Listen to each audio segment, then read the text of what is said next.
Hey, what's up? This is Ricardo at Parts People, and in this video, we'll outline the steps for completing a part replacement on your Dell PC. Visit our website and use this coupon for a 5% off discount.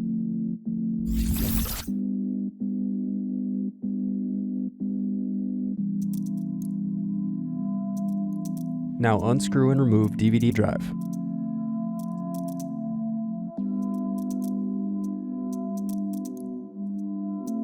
Unscrew and remove bottom base.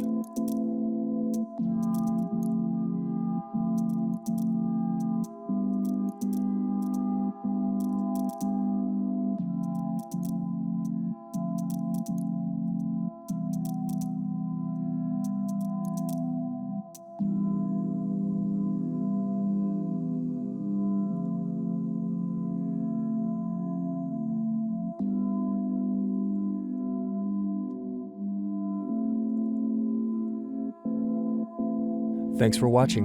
Don't forget to like and subscribe if you enjoyed this video. And if you need more, check out this playlist to watch other tutorials for your laptop. You can also click here to find parts for your laptop at partspeople.com.